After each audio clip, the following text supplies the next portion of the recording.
आजचा दिवस माझ्यासाठी नाही, खरं तर आपल्या दोघांसाठी खूप खास आहे. खरं तर काहीतरी खास गिफ्ट द्यायचं होतं मला, पण शिवा, अरे तू माझ्या आयुष्यात आल्यापासून तू माझ्या आयुष्यातले अनेक क्षण कळत नकळतपणे खूप खास केलेस. अगदी माझ्या हातचा मार खाल्लायस. कधी हे सगळं आठवलं की मला खूप वाईट वाटतं, स्वतःचा रागही येतो. पण आता जे घडून गेलं ते घडून गेलं. ही फुलं जर आपल्या नात्याची नवी सुरुवात असतील ना, तर ती माझ्यासाठी खूप खूप खूप खूप खूप खास आहेत.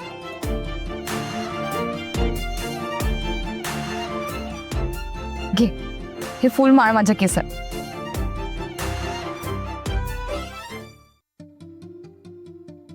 काय केसात? हो, केसात. अगं केसात कसं? म्हणजे याआधी मी असं फुल केसात वगैरे मी भोळा ग माझा शिवा. घे माळ.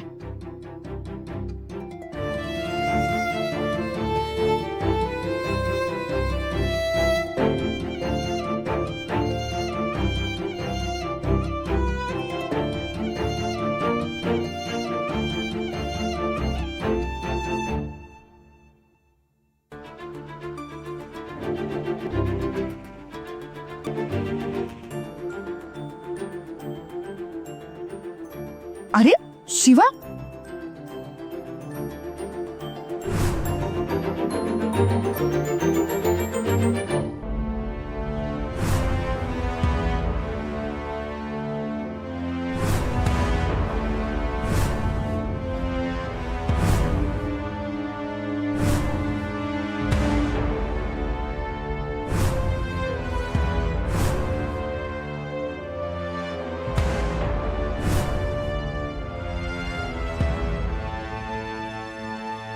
शिवा, अरे काय झालं? कसला एवढा विचार करतोयस? शक्ती, तुला खरंच पाण्यात काही दिसलं नाही? नाही, मला काहीच दिसलं नाही. असं कसं होईल? शिवा, तुला नक्की काय दिसलं त्या पाण्यात?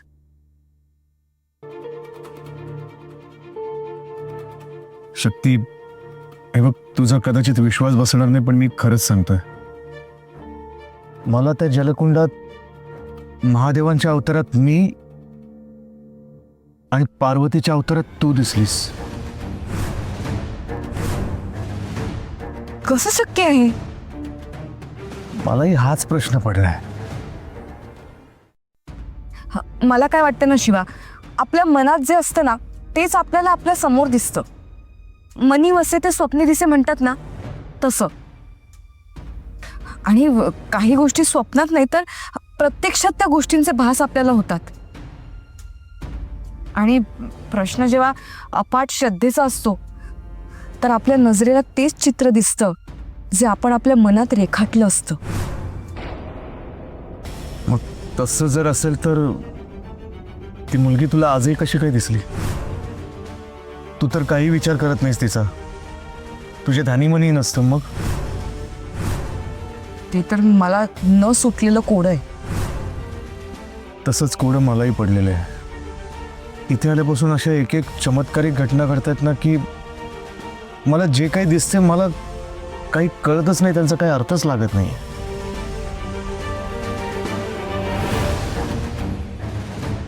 म्हणजे नक्की काय म्हणायचं तुला? शक्ती, अगं मी महादेवाच्या पूजेला बसलो ना,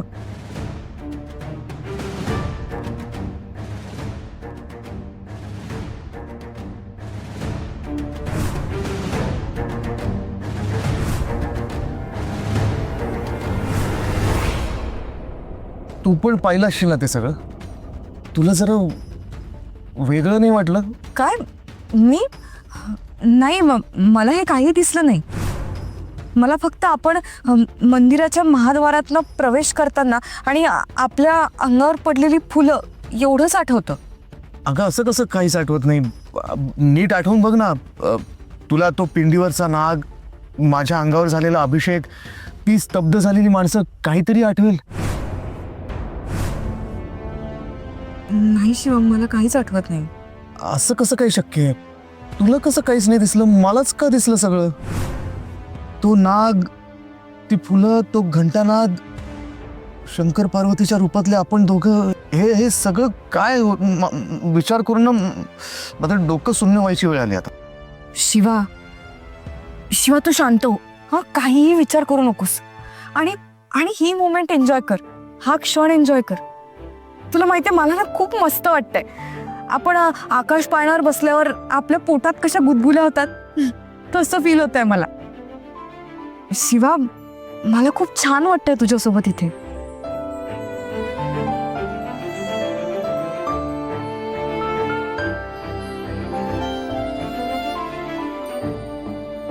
वहिनी बस, वहिनी बस. काय काय ते बघा, मी तुम्हाला बोललो होतो ना शिवाशक्ती इकडे चालेत म्हणून. बघा आता स्वतःच्या डोळ्यांनी. हे दोघं इकडे कसं काय? अरे आपण जिथे बळी देतो त्याच ठिकाणी हे दोघे कसे काय पोचतात मला कळतच नाही. यांचं भूत करून येता म्हणून आधीपासून मी तुम्हाला हेच सांगत आलोय, पण बॉसचा आणि तुमचा माझ्यावरती विश्वासच नाही. बघा आता स्वतःच्या डोळ्यांनी. बस बस बस बस झाला का? हे दोघं एकमेकांचा हात हातात धरून असे का बसलेत?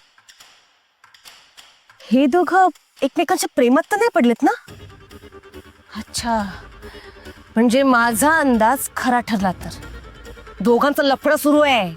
माझ्या दृष्टीपटलाचा विचार करता एकंदरीत चित्र तसंच दिसतंय. मरू दे, ते एकमेकांच्या प्रेमात पडू दे, नाहीतर एकमेकांची नफरत करू दे. करू ना, आपण सगळे बळी दिलेत. आता चेटकोबा माणसाच्या रूपात आला असेल. कधी त्याला मी एकदा बघते ना असं झालंय मला. आणि प्रिय सरकारचे दोन्ही हात सुद्धा परत आले असतील. चल लवकर चल, बंगल्यावर गाडी सुसाट पळव. चल.